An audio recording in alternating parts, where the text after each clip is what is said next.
Chaney. I'm with the city of Patterson. Patterson is over in the Central Valley near Modesto, Stockton area, in case you're not familiar with that. So Chad is also from Modesto, so we are coming over here to kind of share some of the insights that we've learned. I'm like I said, the Parks and Recreation Director and then President of District 5. So I highly recommend continuing to stay involved in CPRS. There's a lot of opportunities, a lot of growth in our profession. It's metamorphosizing kind of profession right now, but I think there's a lot of potential, and we're going to try and share some ideas with you. So, again, Chad. I'm Chad Kennedy, I'm a landscape architect in Modesto is where I'm based out of, and the reason we're bringing this to you today is the two of us quite often have conversations about the whole concept that we don't have as much interaction with nature as we used to, or natural elements, and how that's really affecting our society. And so that's why we're bringing this to you today. The beginning of the presentation is going to be a little bit dry because there's statistics and things like that. So bear with me as we get through that. But the first couple things we want to go through in the presentation, we want to delve into the disconnect between nature and society, and then actually take that and discuss how we can include natural elements into our play spaces in urban environments, and then flip that and say how do we include play into our natural environments. And then last of all, we'll talk about some programming and how we use these spaces after we have them that are more geared towards nature and education in that regard. So getting started here, there's a generation of children that are being raised right now, and they're raised with this difficult scenario. It's hard to resist technology and computers and electronics and those kinds of things. And they're showing kind of an alarming trend towards a lack of knowledge and understanding of the natural environments that are around us. The Kaiser Family Foundation reported that nearly a third of children 6 months old to 6 years old live in homes where the television is on for the majority of the day. An average of 6.5 hours to 45 hours a week, 6.5 hours a day, and resulting in 45 hours a week are spent using electronics by our children. That's more than some people work. That's pretty crazy to think about. In fact, one astonishing study tracked the movement of 3-year-olds throughout the week, and they actually put the little devices on them and let them run around and do their thing. And they tracked it for a week and found that these 3-year-old children are only involved in active play for 20 minutes a day. That's quite alarming. Time spent in front of electronics, busy parents, overscheduled children, overscheduled activities and things of that nature are some of the causes that are resulting in the nationwide reduction in our exposure to nature. There are actually 40% of internationally surveyed children felt that watching television and playing games was the thing that was most important to them. Evidence to support this is clear in reporting attendance at national and state parks. There's been a 20 to 25% decline in visitors despite increasing populations to our national and state parks. And other activities such as bird watching and hunting and things of that nature have also seen the similar declines.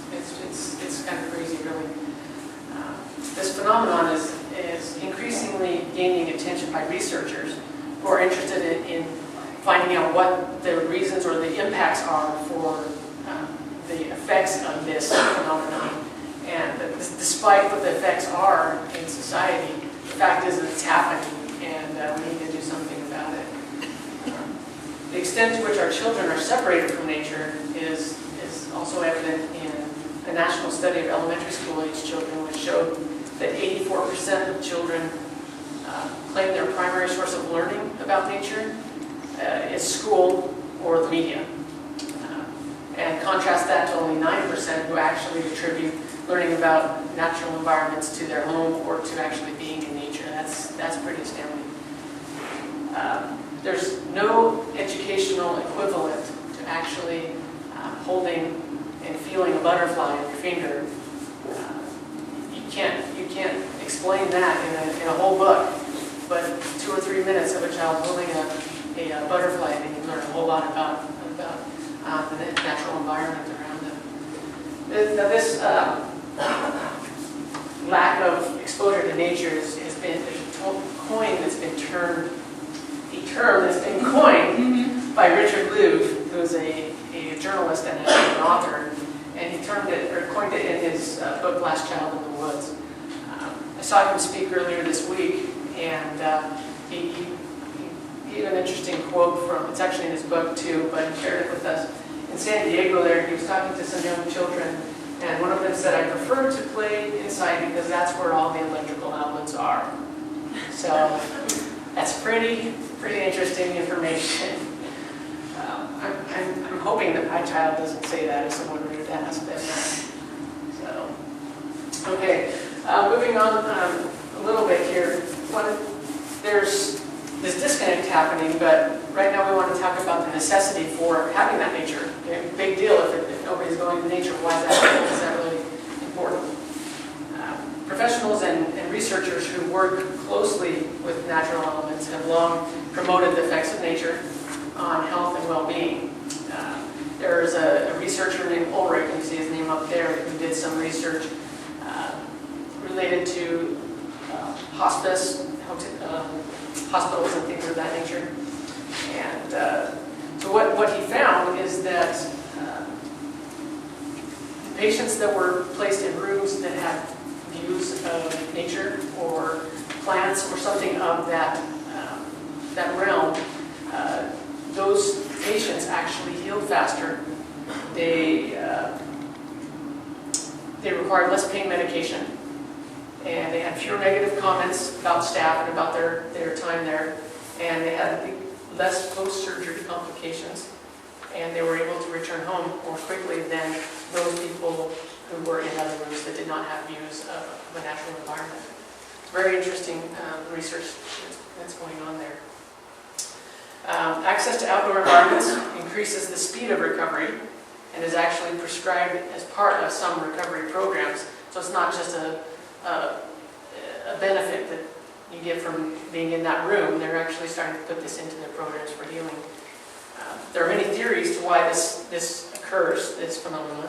And that ranges from just having your attention diverted to something else and not worried about the issue at hand, to actually monitoring the secretions from plant life and how those are affecting your immune system. There was a study done in Japan that revealed they took people on hikes through natural environments and the forested environments, and those hikes significantly reduced the stress and increased the immune system levels over hikes that they did in the urban environment. So they took them and pitted them against each other to see what would happen. And these heightened immunity levels, they actually lasted for up to 30 days after the hike was taken. And I lived in Japan for a couple of years, and so when they say a nature hike in Japan, that is a very different thing than you're thinking in your mind right now.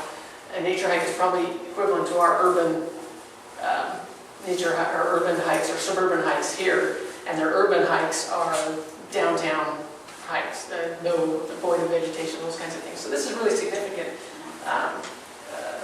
really significant study. In addition to aiding in physical recovery, access to nature through visual means or by actually being in a natural environment provides opportunities to escape from conflict between mechanical and biological demands on our time.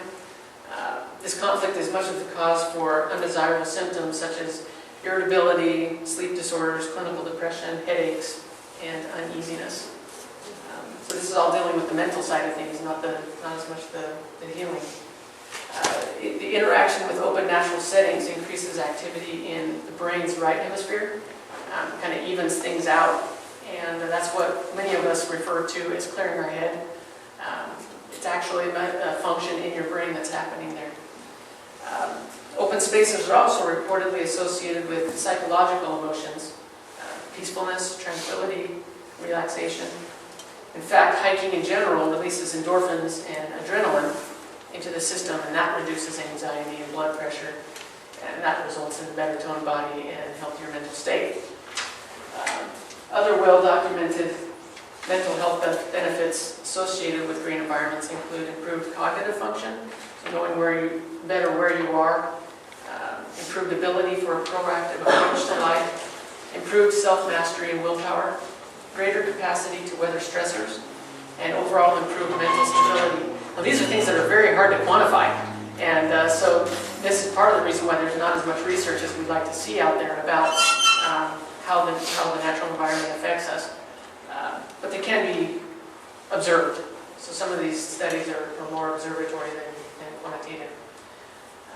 In contrast, correlations have also been made with regards to diminished access to nature. So when you look at it that way, there have been studies that show that clinical depression rises when it's absent, and the attention and anxiety disorders actually rise in those kind of scenarios. So as the country faces many health issues related to our mental bodies and our physical bodies, there's things like obesity and heart disease, and we, in general, as a society, are getting better at exercising to try and combat that. But there's a new term that's kind of floating around out there that's called green exercise. And what that is exercise in an environment that has natural elements, so hikes, trails, rocks, rivers, things of that nature. And these types of exercise have actually been shown to do a better job of helping us be healthy. They do a better job of improving our physical health, our cardiovascular, and our mental health. Other benefits of green exercise are low blood pressure, more pleasant attitudes, and restoration of natural enthusiasm and energy. So you combine this with the benefits of the mental side, the mental health, and we really have a good recipe now for trying to have a better physical, healthy lifestyle. A recent study actually showed that they compared children who played in natural environments with children who played in a traditional playground, and for the same amount of time, and found that the children who played in the natural environments had better dexterity, better agility, better balance, all of those things that you would kind of expect a child would be able to do better after playing on a rock or something of that nature. And it's interesting that because all of this research, I know that was a lot of information and kind of mundane and boring, but the point that I'm trying to make here is that it's so well understood that nature is important to our health that it's been coined as vitamin G. Researchers just refer to it as vitamin G now, similar to vitamin A or C or whatever else that you might need. Richard Loeb actually earlier this week called it vitamin N, using N for nature, which is appropriate. So now moving on a little bit to how we, what's going on out there. This is great information. We know that it's important. What are the efforts now to include nature in our environments? So there's no immediate, simple solution, no golden arrow that's going to fix this for us. There are barriers that we as adults put on our children, and they're on us as adults as well, that keep us from interacting with the natural spaces. Each day, children are told that they can't climb a tree because it's too dangerous or they're going to get hurt. They can't pick a flower because they're going to damage the plant. And they can't play with sticks because they're going to hurt somebody, right? These are flawed barriers that we're imposing on our children, and they need to be the first things that we remove from our language, first of all, and then how we interact with our children. Most importantly, however, is the responsibility for exposing our children and our children's generation to nature. That it lies to those of us who've been out there and built tree houses, to those of us who have climbed boulders that are as big as our homes, to those of us who have walked along the rivers and explored them and explored the world and understand it firsthand. The youth of today, they need a companion who's going to walk them through that. They need someone to discover with them and they need to enjoy someone that's going to enjoy that space with them. A few examples of what are being done up here. We have urban gardening is one example. Picture down here. This picture down here is actually my son. That's our garden in our backyard. He's harvesting soybeans that we planted. He planted the seeds himself. He watched them grow. He helped water, and now he's enjoying the harvest. He'd not have had that experience any other way, but to actually, for someone to take the time to do that with him. Can I interrupt one second here? I actually have a question for all of you. Who grew up playing outside? Okay, you got to play, you had open space to go into, but now, just even looking around, would your kids have that same opportunity? I mean, that's, over here, the Bay Area is a little bit different than the Central Valley, but that's always been my question. My first thing is, do you have that opportunity? Have you had that opportunity? And you see it going away? Just want to make sure that we're making a connection, that we understand that it is critical that you've experienced this good, because we need to hold on to that. So I just wanted to kind of see where we're at with that. Thank you. That's encouraging. Yeah, no, it is. I was like, especially with the students. Very much. Okay. The other thing is bringing natural features back into parks, and that's what we're going to talk a little bit here about, is how we bring some of those natural features into parks. And then nature programs, and Adrienne's going to go into that later on how we bring those programs into our spaces. So natural play value, we're going to integrate nature into our children's play areas now. The significance of access to nature is relatively a young research topic, but it's fairly well documented. Studies consistently show that holistic child development is closely tied to unstructured play, rich in imaginative and exploratory activities, which is really contrary to prescriptive play that we often see in an urban park. Nature-rich play spaces are educational spaces that foster strong friendships, reduce stress, improve focus and attention, improve cognitive function, provide opportunities for kids to discover things and then rediscover what they thought they discovered the first time. This includes the five senses that we're all familiar with, that we grew up learning, but there's actually two more that are very common that we don't think about, which is the proprioceptive and vestibular senses. And those really deal with our understanding of our body and its relationship to each other. So you close your eyes and you can touch your nose, even though your eyes are closed, because you know where your body and where everything is at. It's also related to our balance and our overall understanding of spatial, where we are in space. So in this room, those kinds of things. You could walk from here to the door probably with your eyes closed. Why can you do that? It has to do with these senses. Those are all important things to think about when we're bringing nature and preparing spaces for children to play. Natural settings enhance creativity and incentiveness through the abundance of variables. And by that I mean that there are lots of things to do, lots of things that change. Designers often attempt to mimic nature in an urban playground, and then they fail quite often because litigation is one reason, theft and safety concerns. And there's a lot of things that go into that, why we can't have things that move around in the playground. In reality, though, nature excites all of these senses that we've been talking about, and it's the ultimate source of loose pieces and materials. You can't get much better than a tree that continues to produce loose pieces. So first and foremost, nature is always changing, provides children with renewable supplies of play materials, sensory experiences, and lots of creepy critters and things like that to explore. See here in the bottom corner, children they're collecting acorns from underneath a big oak tree, and they were actually pulling those acorns apart, finding little worms in them, and exploring. And there's a big play structure right next to them. What were they doing? They were playing with the acorns. So it's kind of fun to watch. Logically, a natural play area will retain its novelty over time, whereas other playgrounds, kids get a little bored of the same thing over and over again. Diverse play settings meet individual needs according to stages of development, learning styles, personality types, friendships, patterns, and culture. Research has also shown that children find symbolism in nature. So that directly correlates with creative play. If they can imagine something and something symbolically looks like something else, then they're going to be much more apt to have creative play. Additionally, the inclusion of nature provides an educational experience promoting hands-on learning and exploration that doesn't exist in a traditional playground.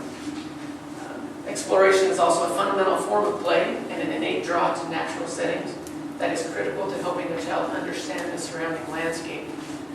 Natural features such as inert materials like rocks and things, landforms, seed pods, flowers, grass, trees, insects, and other wildlife, things like that.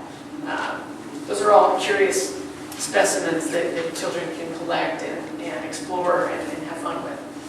So those are things to think about when we're talking about non-prescriptive play. Now we're going to talk about integrating nature, natural elements into a child play environment. So I like the word infuse because we're not trying to replace playgrounds. You can certainly put a play structure in a playground. There's nothing wrong with that, but let's infuse natural pieces to that playground. So plant selection.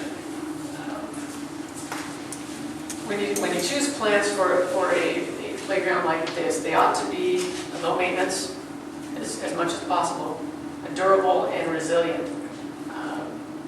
Many grasses and ground covers and things like that are appropriate because they can be beat up. And an old boss of mine used to call them bomb-proof plants because they can take a lot of heat and they'll still come back.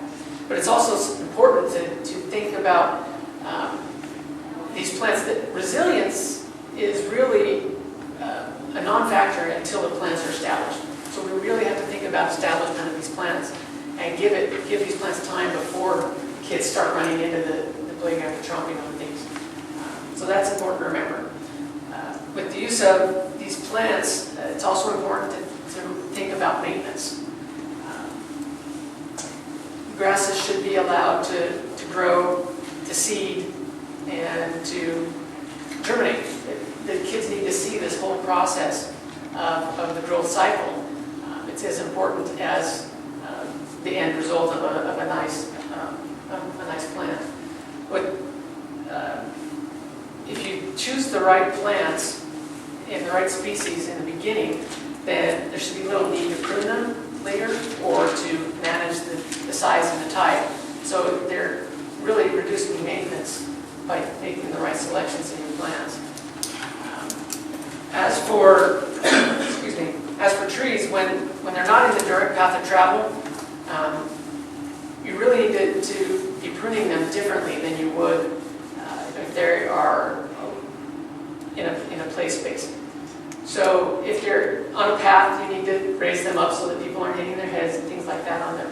A tree in a playground really ought to have low limbs so that children can hop up in them, climb in them, inspect the tree from the inside, which is a perspective that they normally don't get because we raise the limbs 10 feet tall and they can't get into a tree.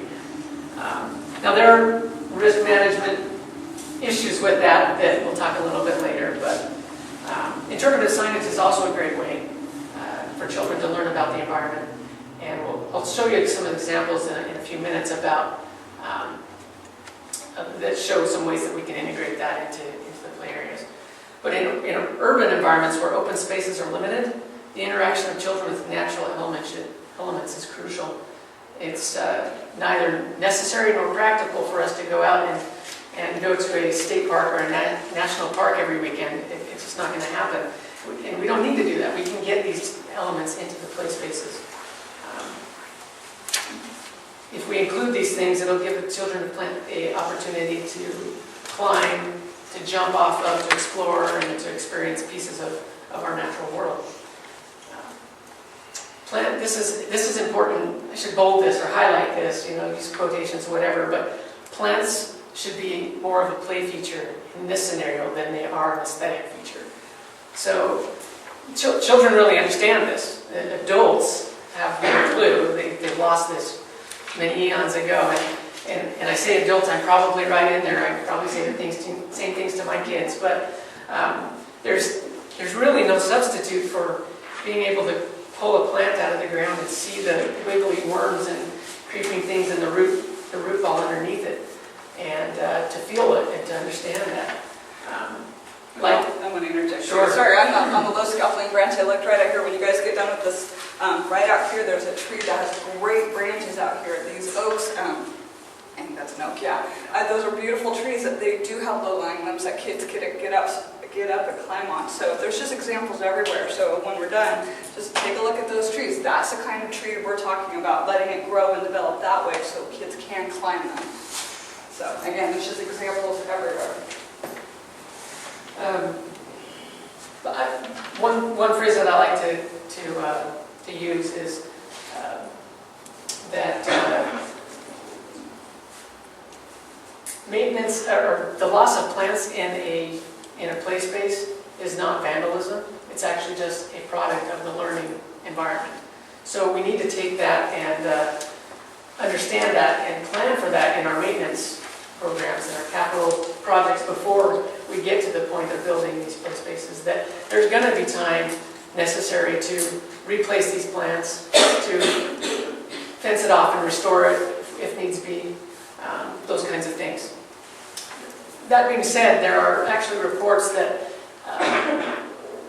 they've seen children, the first initial stages of them making their own paths through these spaces, grasses and things like that, certainly are damaging to the plants in that area. But once they've established kind of their areas of where they're going to go, they typically don't see much of an issue with the plants after that. So that kids tend to respect it, which is contrary to what you think. But that at one point they do learn to do that. I've just been going along and I didn't even move the switch screen. Sorry about that. Next time I do that, throw an apple or something. So I've gone through some of this and I missed the making the mud and the mess, and there's really not a substitute for being able to put water in an area and let it to dam up a little stream or something like that and watch how the water erodes and how it breaks down the dam that you just built and you worked so hard on it and now you got to start over. You know, that's the kind of stuff. There's no replacement for that. You can't read about it. So I went over the planning and infra maintenance, but I wanted to show you, this is one example of something that you might be able to do in a natural playscape. This is a solar clock. A life-size solar clock. The child finds the month that it is, stands on that month, puts his hand up in the air, and the shadow casts what time it is, depending on time savings or whatever. It will change next week, right? But there's a disclaimer on the panel next to it that it might be an hour off. So that's one thing that you can do to teach kids about solar, the sun and how it moves and then the environment that way. Now getting a little bit into, well actually I wanted to share one quick story about actually getting into play space. I remember when I was young, I grew up in a suburban environment and so had a lot of these traditional play areas, but lucky for me I had a vacant lot next door, and my friends and I, we used to take our boards and shields and all kinds of things over there into the field, and we'd make these little forts, right? And we would pull those plants out and get the big old clod at the bottom of rock and soil, and we'd put our forts just far enough apart that we could throw those things over from one fort and hit the other fort. There was dust and rock and things flying all over. It was the best thing. I remember it very vividly because it was so much fun, and it actually had a lot of educational value to it that I didn't know at the time. So, let's move on to risk analysis. This is really important for cities and municipalities. They need to know how to balance the risk with a tree, allowing kids to climb a tree. There's a risk involved there.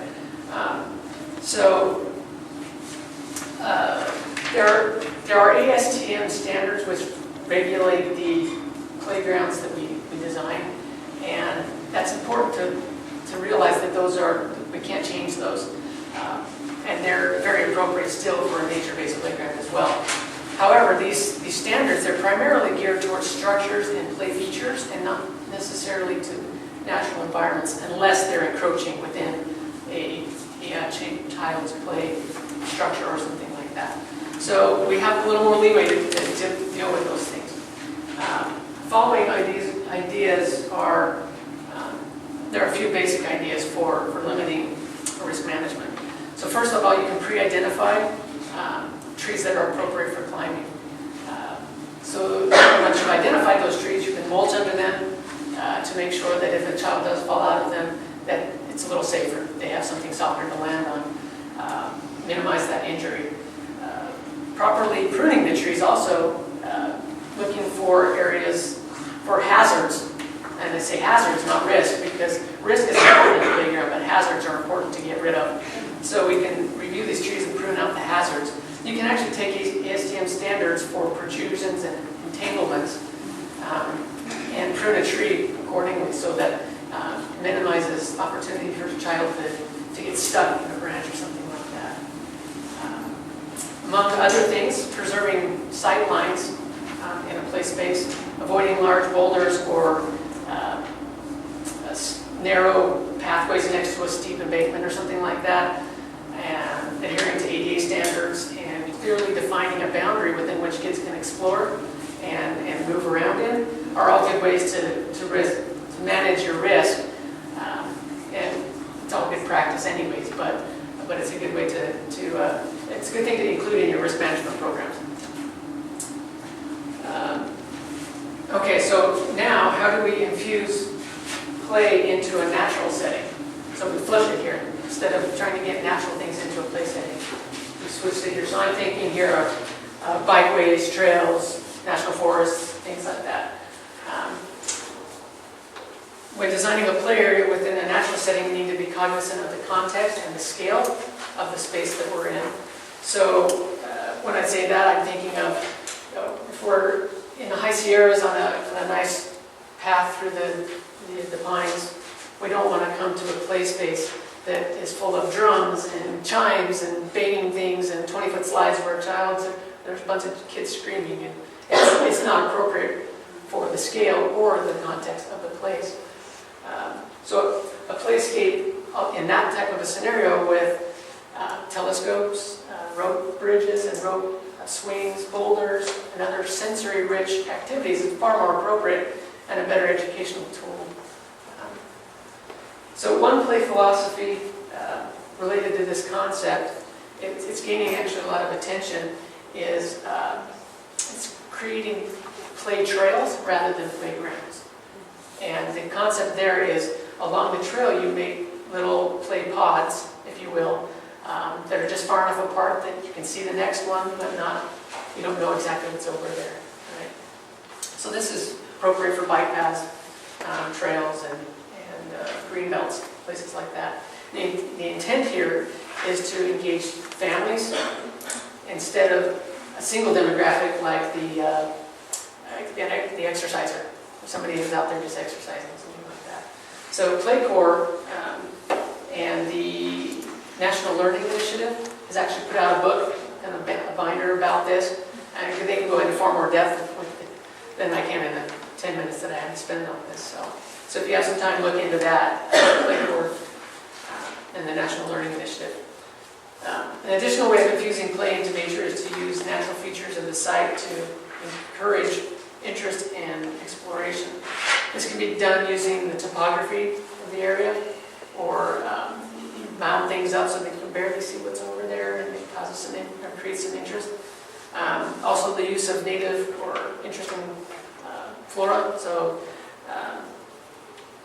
it might be flowers with interesting smells, or trees with extra large leaves, things like that actually try to encourage the child to get off of the path and to explore something other than what we've programmed for them to explore. As parents as well, and adults, we need to lighten up a little bit and allow the kids to get off the path. We've been so programmed by society that when you go into a natural environment, you can't touch anything probably because of the national park. You're not supposed to take anything away from them, right?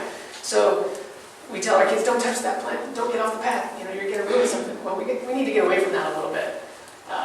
We create spaces where they are encouraged and allowed to, and have ways of letting the parents know that that's okay, so that they don't inhibit the children from getting into those spaces. We cultivate these managed parks and managed playgrounds and managed yards in our front yards and things like that, and everything screams, "Don't touch me, leave me the way I am, because I'm made perfect right now." And that's what we're trying to get away from with this. So I wanted to share a couple of play panels. These are panels that we created for a park in Rancho Cordova. And the fun thing about this is you can see there's a variety of different plant or tree leaves. There's a bunch of them. And what we did is we went to the park, that's an existing park, and we pulled all of these leaves from all the existing trees in the park. And we put them into this panel, and then we posed a question to the children. Said, okay, first of all, can you find those leaves? Look on the ground, look in the trees, go find them. And then, once they've done that, they can come back and see what tree that belonged to. So they may actually find the leaf on the ground, and then they can come here and find out what tree it is, and then take it to try and find the tree on the site where it is. So it's actually quite interactive. And these leaves are actually created to scale. We kind of took the average size of the leaves, and so they can actually hold it up to it and help them figure out what it is by the size of the leaf as well. So that's a fun thing that we did. And on the other side of that panel, we included some insects and things like that they might find in the park, and then a little education about the anatomy of a typical insect to help them learn about the space that they're in. Final point I wanted to make this morning is that nature's not all about play and exploration. It's also about contemplation and thinking about the miraculous world around us, and integrated into those play areas and natural areas, we should have cozy spots or rest spots where children and adults alike can go to get a little relief from what they've been interacting with or the events that they've been involved with. I recently heard an expert in sound technology say that the beauty of music is in the silence between the notes. And I really believe that that's the same in nature, that we can in order to truly understand the natural environment around us and fascinating details that are in it, we have to have the opportunity to sit back and to relax and observe rather than to be fully engaged. So with that, I'll turn the time over to Adrienne. She's going to go into the program in a little bit of these spaces. All right, thank you, Chad.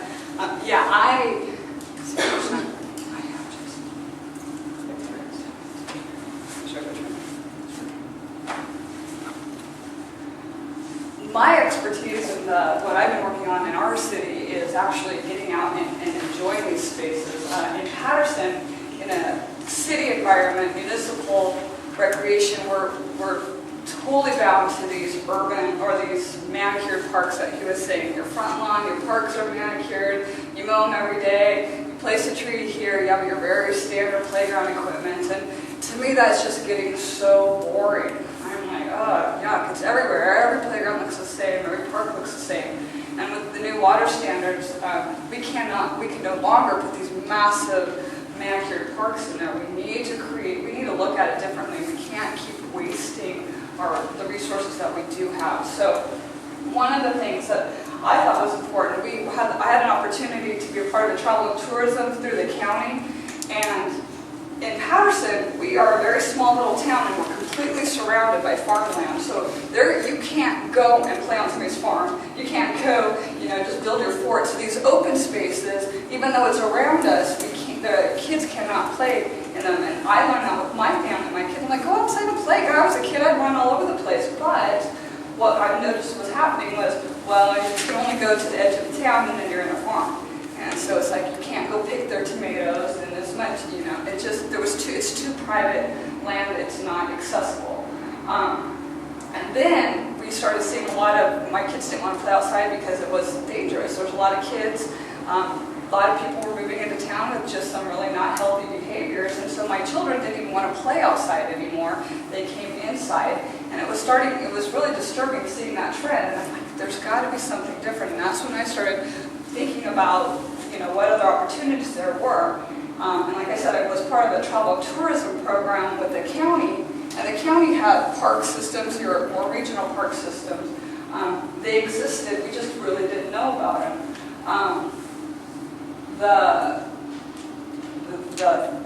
The county, the tourism, they opened up our eyes to, they did a travel CD. They made us go around and say, what would create tourism in your area? What is important? What would bring people to your town? I'm thinking, well, we've got a cute little town, but we don't have anything really exciting. So until we started driving around, then we noticed we had a canyon just right up the road from us. We had a river that just ran right through our backyard. We're like, oh my gosh, there are so many things that we do. We have to get outside of our boundaries. And that's when just so many things opened up. So when you are looking at programming your spaces, one, you definitely want to take your local parks and change them. If you're going to do some capital improvement projects, you want to be able to update those the way Chad was speaking of. You want to be able to create environments where these children can be more interactive, take out all the grass, put in more trees, put in trails, create some spaces where they can learn and play and dig out things and just have fun. But in the meantime, if you don't have it, look and see what's around you. So the public spaces, county, state, make sure you're looking at those pieces that you can program in. Because a lot of you will probably go into programming and the parks are going to already be established. You need to find what parks you can work to do that program piece in. Nonprofit organization, who's already doing stuff in your community? Who is Nature Conservancy around? Convention and Visitor Bureau, surprisingly, they're all about trying to bring people into town, so they like to partner with Parks and Recreation because they're like, oh, you guys are providing programs, or you can entice people in different ways. They like to bring conferences and then they fill up their hotels, but if you can say, well, we've got really neat, nature programs that people can be involved in, or hikes or canyons and river access, it really allows them to come in and just see your town, your environment differently. There's also up in Placerville, they've got farms. It's called Apple Hills. Anybody heard of Apple Hill? Apple Hills is a really great place where all the farms open up. You can go pick apples. It's a tour. Like there's 80 farms up there. But it's allowed people to actually have private business, yet let these open it up to the public, and you get that true hands-on experience. So there's so many things out there that you just need to capitalize on. One of the biggest things was, I don't have my pointer now. Anybody heard of the Outdoor Bill of Rights, the Children's Outdoor Bill of Rights? That's huge.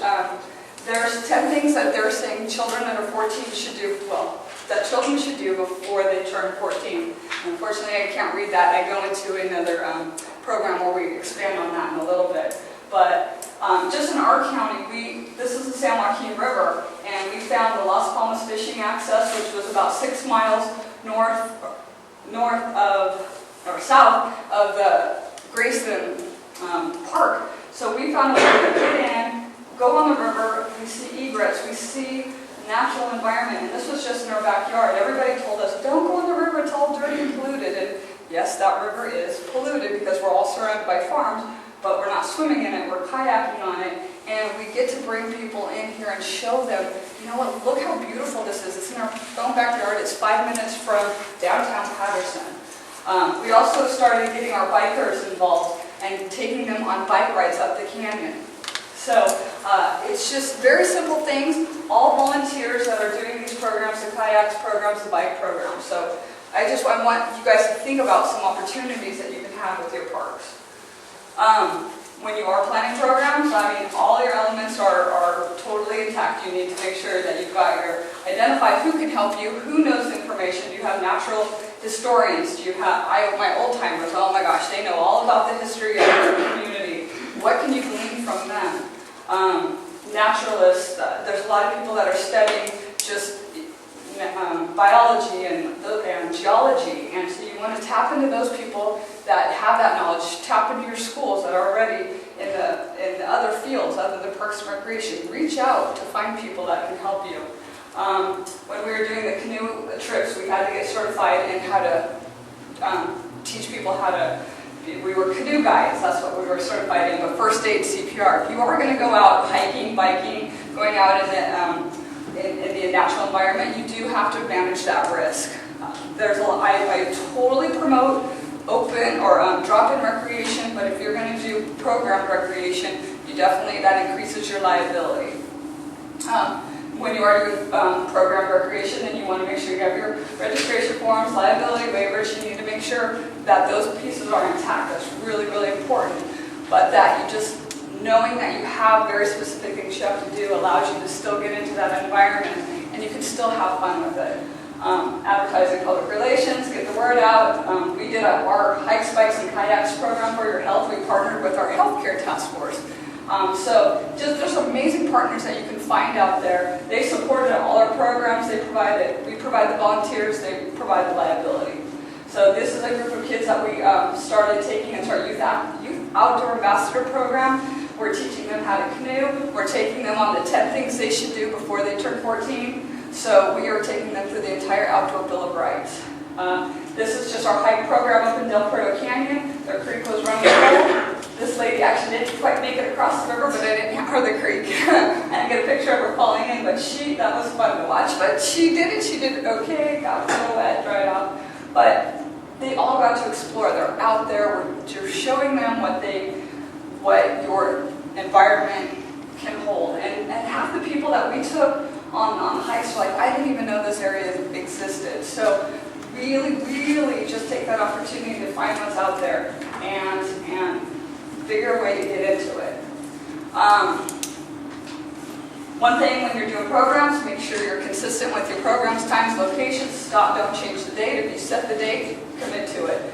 Try to be consistent. Our hikes are on the first Saturday of the month. Our bikes are on the second Saturday of the month, and our canoeing, kayaking is on the third Saturday of the month. So we do that for 3 consecutive months. And so 3 hikes, 3 bikes, and 3 kayaks.